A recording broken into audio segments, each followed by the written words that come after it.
একবাৰো গৈ পোৱা নাই। এইবাৰে ফাৰ্ষ্ট গৈ পাল। এতিয়া 3 দিন আজি 4 দিন হৈ গ'ল। তেওঁলোকে খবৰ খাতি একোৱে নাই। আপোনাৰ মানুহজনে কি কামত গৈছিল? কাম মানে এনেকুৱা মাছ কোম্পানী বোলে, মাছ কোম্পানী কামত গৈছিল। নাম নীলমণি। গাঁওখন নাম? গাঁওখন নিকনলা। কি হৈছে আপোনাৰ খবৰ? কি হৈছে মানে বৃহস্পতিবাৰৰ দিনা ই কামলৈ ওলাই গ'ল। 3টা বাজি 10 হৈছে। তেতিয়া গৈ শনিবাৰে আকৌ মোক ফোন কৰিলে ৰাতিপুৱাই।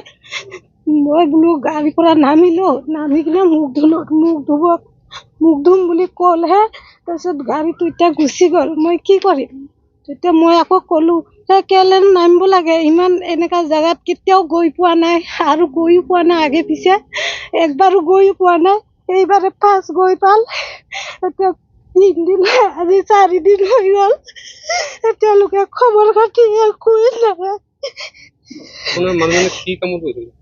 কাম মানে এনেকুৱা মাছ কোম্পানী বোলে, মাছ কোম্পানী কামত গৈছিল। কোনঠাইলৈ গৈছিলে? মাছ কোম্পানী মানে কোন জাগা এইটো মই ইমানকে নাজানো, আন্ধাৰা নে কি। কিমানজন লগৰ গৈছিলে ইয়াৰ পৰা? 3 জন গৈছে। 3 জন। আৰু বাকী 2জন ক'ত আছে এতিয়া? বাকী 2জন কামত গৈ পালে।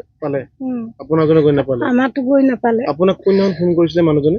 শনিবাৰে ৰাতিপুৱা 5টা বাজি। আৰু এতিয়ালৈকে ফোন অহা নাই? ফোন অহা নাই। ক'ত আছে বুলি কৈছিল যেতিয়া ফোন কল বেক কৰিছিল আপোনালোকক? পুনা বুলি কৈছে। পুনা, মহাৰাষ্ট্ৰত? পুনাত আছো মই। পুনা বুলি কৈছে, এতিয়া কি জাগা নাজানো।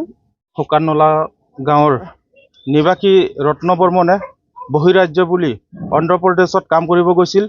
কিন্তু আমি বিশেষ সূত্ৰে গম পোৱা মতে তেখেতৰ লগত 3জন গৈছিল। সেই 3জনৰ ভিতৰত 2জন ইতিমধ্যে অন্ধ্ৰপ্ৰদেশলৈ পালে। তেখেতে কিন্তু আধা ৰাস্তাতে ৰেলৱে ষ্টেচনত নামি পানী খাবলৈ বুলি নামিল। আৰু সেই দিনাৰ পৰাই তাৰ পিছদিনাখন টেলিফোন যোগেদি ঘৰলৈ যোগাযোগ হৈছিল। তাৰ পিছৰ পৰা আৰু তেখেতৰ যোগাযোগ নাই আৰু সুমূত্ৰ এতিয়ালৈকে পোৱা নাই।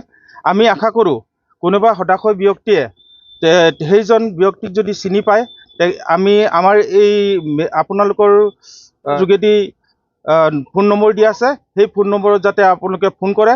আৰু এটা কথা ক'ব বিচাৰোঁ যে ৰেলৱে বিভাগকো আমি এটা কথা ক'ব বিচাৰিছোঁ যে আপোনালোকৰ এটা যিহেতু ৰেলৱে ষ্টেচন CCTV কেমেৰাৰ লাগি আছে আৰু ফুটেজসমূহ আছে, ফুটেজসমূহ এবাৰ চেক কৰিবৰ কাৰণে আমি ৰেলৱে বিভাগকো আমি আহ্বান জনাইছোঁ। কোনটো যেতিয়া সি নামিছিলে কোনটো জেগাত কোনটো ষ্টেচনতে ফোন কৰা বুলি আপোনালোকক অৱগত কৰিছিলে? তেওঁ পুনে বুলি কৈছে, পুনেত আছো বুলি কৈছে। কোনটো ৰাজ্যত? কিন্তু এইটো আপোনাৰ ৱেষ্ট বেংগল পাৰ কৰি বিহাৰতে হ'ব নেকি, তেনেকৈ সন্দেহ কৰিছোঁ আমি। কিন্তু তেখেতে সম্পূৰ্ণভাৱে কিন্তু ৰেলৱে ষ্টেচনটো ক'ব নাজানে।